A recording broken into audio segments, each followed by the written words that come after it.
All right, today we are going to cover the new and improved 2014 20th anniversary confidence pool. The first thing to note, there used to be a little icon up here in the upper right that would tell you kind of whether your confidence pool was done or not.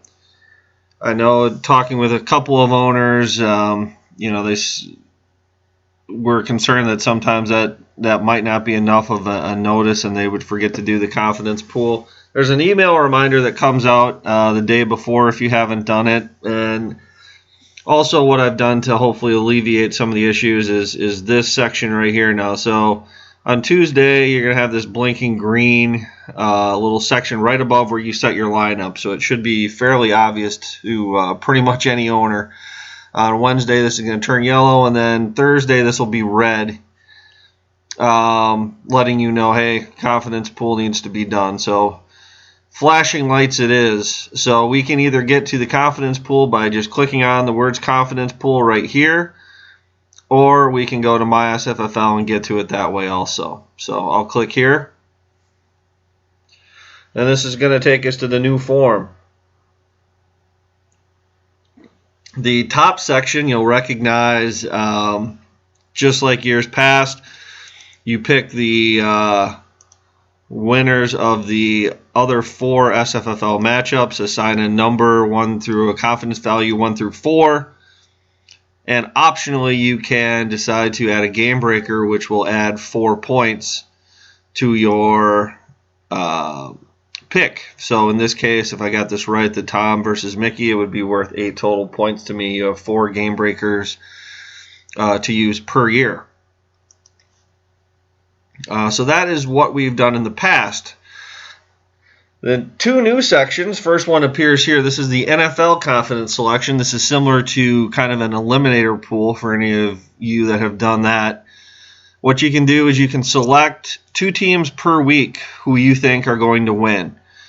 You can only select an NFL team once per year, and each correct pick is going to be worth 2 points. So let's say I thought Detroit was going to handle the Giants, and let's say I thought Atlanta was going to handle New Orleans. I could go ahead and select those. If you select more than 2, it's only going to take your first 2 picks. So if I check Kansas City here, it's irrelevant. So you can do up to 2 per week. Now, there's obviously 32 teams. We play a 17-week schedule. So it is possible for you to, for 2 weeks, to only pick 1 and spread it out that way if you want to. For strategy purposes, my recommendation would be just to pick at least 2 per week for the early part of the year, and then if you want to get down towards the end and only pick 1 per week the last 2 weeks or something, but you do have that option.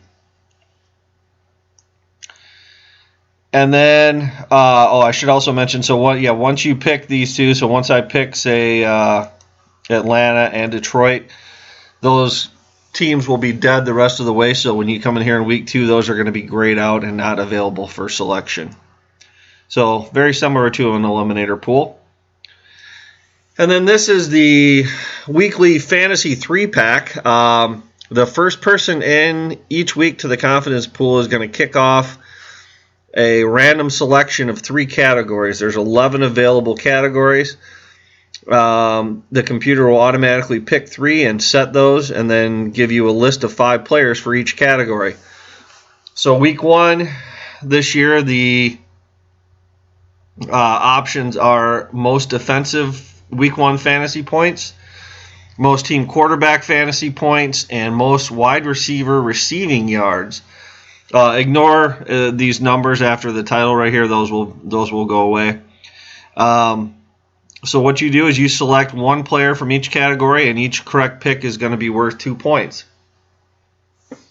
So I would simply go in if I think, let's say, Carolina is going to have the most defensive fantasy points. I'll go with Tom Brady and company for that category, and let's go with, say, Andre Johnson for the most wide receiver receiving yards.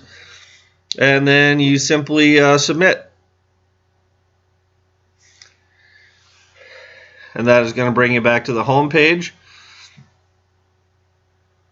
If you scroll down to the confidence pool selection, it's going to display the overall standings, which is the cumulative results of all three of our sections. You'll see the next section you'll recognize as being the normal confidence pool that we've done, the SFFL portion.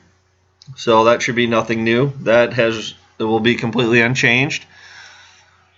And then the section below, you'll see the NFL, kind of the eliminator section. So you can see there's my picks of Atlanta and Detroit. Once the results come in, I could have up to a 4 right here if I get both of them correct, or 2 if I get 1 correct. So everyone's picks will start to populate here as we go along. The standings for just that eliminator or NFL confidence portion will be right here. And then we'll have the teams it'll show the teams most selected in a week right here, and then the teams with the fewest selections remaining in 2014 will appear below here. So obviously I've picked Atlanta and Detroit, so they have the fewest, and they're obviously the most selected also at this point.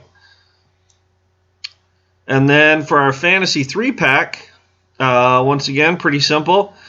This column right here is the most selected. So obviously there's only 1 in right now, so these are my selections that I made. These are kind of the results, so it shows all the options. Your picks will be in green here and with a star by them, and then you'll also see your name over here, so you can kind of follow everyone's picks. And then as the points and yards are updated, they will appear here, and then you'll see a green check by the winner. And then you can keep track of both the overall fantasy 3-pack standings for the year right here, and then here will be the week 1 results, and those tables will obviously grow as more owners submit their entry. So hopefully that's a fun little way to spruce up the confidence pool after 20 years. So yeah, that's the new format that we'll be using in 2014.